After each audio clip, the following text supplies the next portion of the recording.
देखिए 2024 का लोकसभा चुनाव जो है वो बेहद ही करीब है और इसको लेकर के सभी पॉलिटिकल पार्टीज की तरफ से अब अपने अपने तरीके से चुनावी हथकंडे अपनाए जा रहे हैं। कुछ लोग जातियों को आधार बनाकर राजनीति करना चाहते हैं तो वहीं कुछ लोग धर्म को आधार बनाकर राजनीति कर रहे हैं। और इसमें इस प्रयास में जुटे हुए हैं कि किस तरह के लोगों के इमोशन को पकड़ा जाए ताकि 2024 में अपने वोट बैंक को तगड़ा कर लिया जाए। और इसकी शुरुआत कर दी है भाजपा के फायर ब्रांड नेता गिरिराज सिंह ने।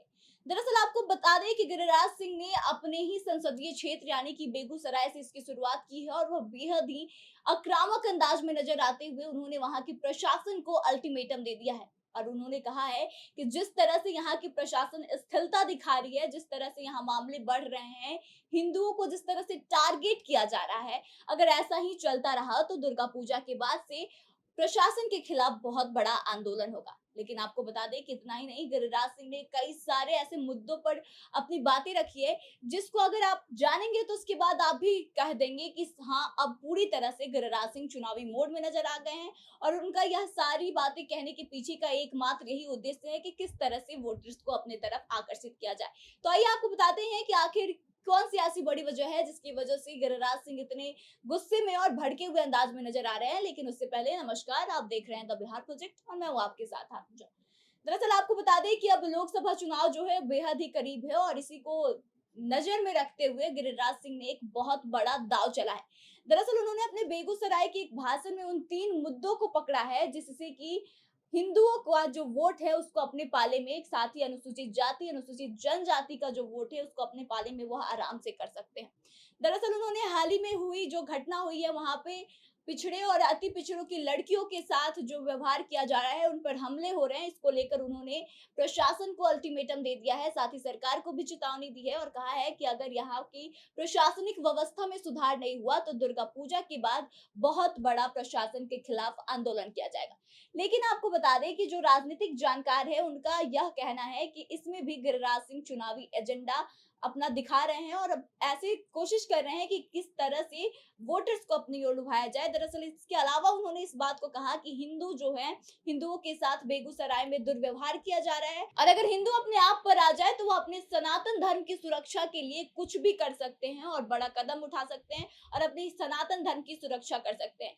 तो खास करके आपको बताएं तो गिरिराज सिंह ने कुल मिलाकर 3 मुद्दों पर बातचीत की है। पहला तो उनका मुद्दा है हिंदुत्व, दूसरा मुद्दा उन्होंने जो उठाया है वह है लव जिहाद का और तीसरा है अनुसूचित जाति अनुसूचित जनजाति और पिछड़ों के साथ हो रहे दुर्व्यवहार के बारे में। और ये तीनों ऐसे मुद्दे हैं जिसको अगर कोई भी लेके चलता है तो जाहिर सी बात है कि आने वाले समय में वो उस कम्युनिटी के लोगों का वोट बैंक आसानी से पा सकता है। तो आइए इन तीनों मुद्दों के बारे में हम आपको विस्तार से बताते हैं। दरअसल गिरिराज सिंह ने हिंदुत्व को मुद्दे को उठाते हुए और वहां पे हिंदुत्व का क्षमा बांधते हुए कहा कि हिंदुओं के साथ जो व्यवहार हो रहा है प्रशासन की तरफ से और यहाँ के लोगों की तरफ से हिंदुओं के साथ जैसा बिहेव किया जा रहा है वो बिल्कुल असहनीय है। अगर इस पे सरकार जो है एक्शन नहीं लेती है तो आने वाले समय में हिंदू जो है वो खुद के लिए खड़े हो जाएंगे और हिंदू इतने सक्षम है कि वह अपनी रक्षा खुद कर सकते हैं और सनातन धर्म की रक्षा कर सकते हैं। साथ ही आपको एक बात बता दें कि वहां पे खास करके जातियों को लेकर आपसी विवाद हुआ था, लेकिन गिरिराज सिंह ने जातियों की बजाय